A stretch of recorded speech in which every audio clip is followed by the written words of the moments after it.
Hey, fellow readers and gamers, I am back with episode 8 of Everlasting Summer.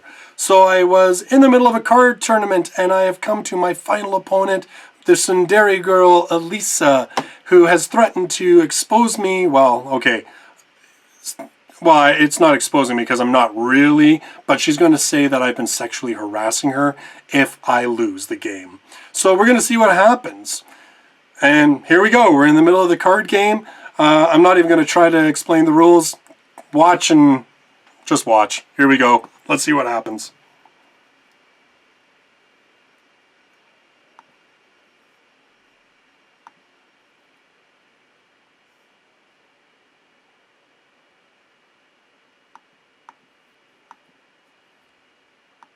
How do I give it to her? It said I can give it to her, right? Nuts. Okay, good. Fine, take it.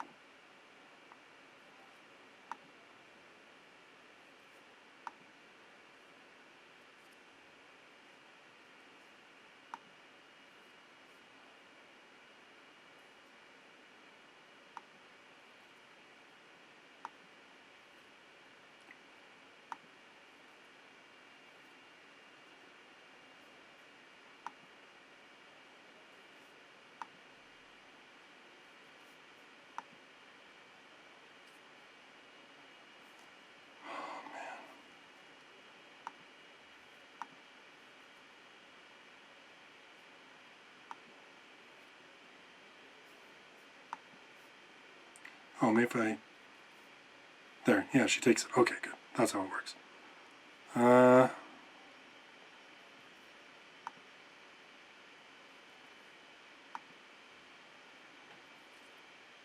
Come on. Yeah, boy, I win.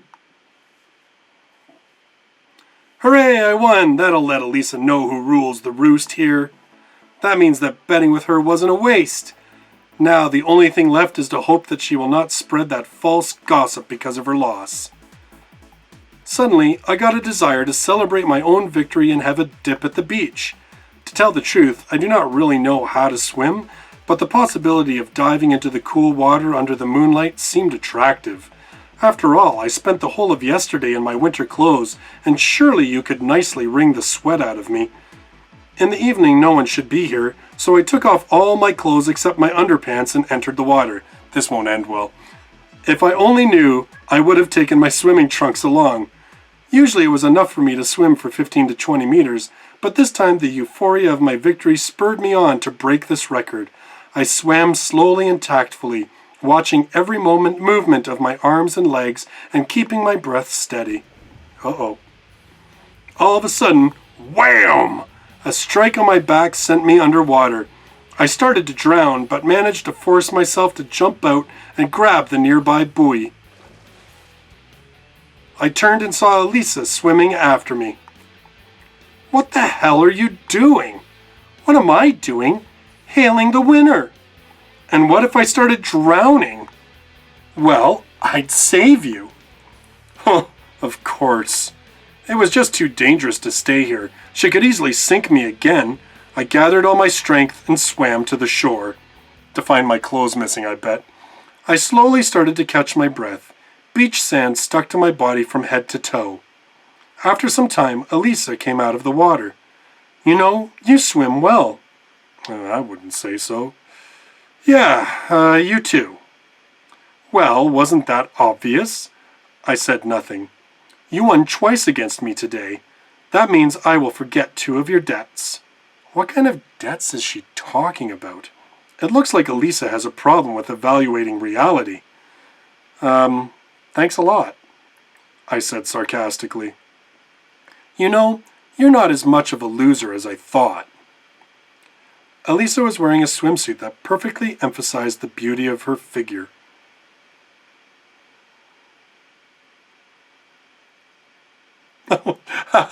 Okay, I thought I was going to pan down again. I was like, really? We're going to be able to just sit here and watch go up and down, up again? Well, taking into account all the flaws in her personality, at least this advantage of hers couldn't be taken away. Since when did I become a loser? She smiled cunningly. What's wrong? Aren't you one? Of course not. And how will you prove it? I don't have to prove anything. Oh, so is that it? She said without any anger. Yeah, that's it. The silence was expected. A light wind gently played with the waves, sending them to the shore and taking them back after. Elisa was still looking through me as if it seemed she completely forgot about my presence. Hey, Earth to Elisa. Her lost look immediately switched back to her normal one. Anyway, bye-bye. She picked up her clothes lying nearby and left. It was late, but I decided to spend a little bit more time lying on my back and stargazing. After all, I didn't have that many opportunities for that before, or I simply tried to avoid every opportunity. Well, if we think about it, the light from faraway stars reaches us only after millions of years. Right now, I can see the star because it was shining back then, long in the past.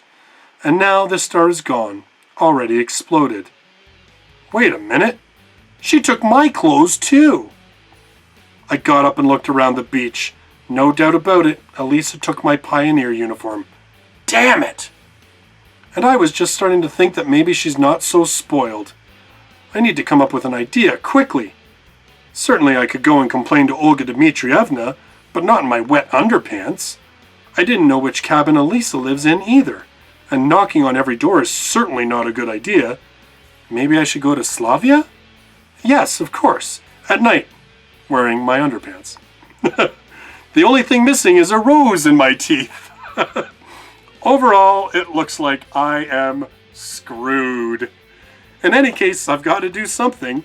I was lucky not so much time had passed since she left, so I could still catch up with Elisa. Hurry up! In the blink of an eye, I found myself at the square. To my great surprise, Elisa was sitting on a bench, apparently bored. She had already changed. Give them back. Yeah, sure, take 'em. She muttered with a guilty tone and handed back my uniform.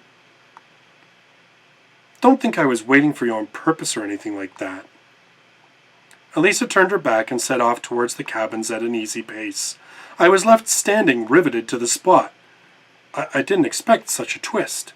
The guilt did its job, perhaps. Fat chance. Anyway, it's better to keep away from her, and recent events do not change a thing. I headed to Olga Dmitrievna's cabin. For the first time today, I finally felt how tired I was.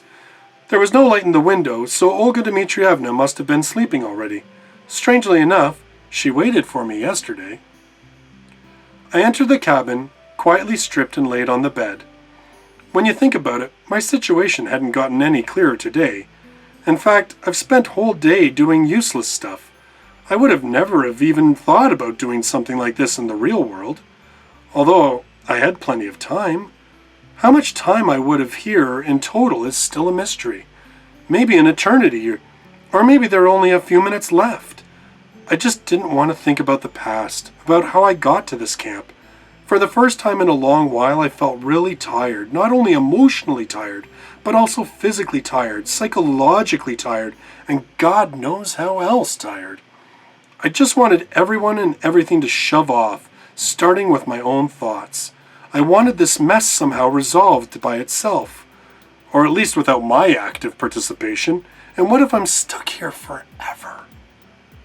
Then I'll have to get used to it. So just like that, I'm not ready.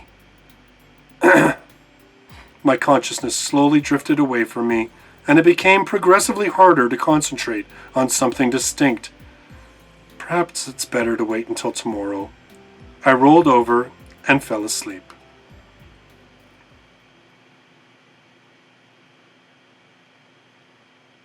Day 3. So I'm going to end this one here. I'm going to actually make it a shorter video today. It's just I've finally come to a good spot to stop. So we will stop here and we will continue on day 3 in the next video. Thanks very much for watching. I hope you liked it. If you did, give it a thumbs up. Subscribe to the channel to watch all of my future videos. And I hope to see you in my next video. Until then, bye-bye for now.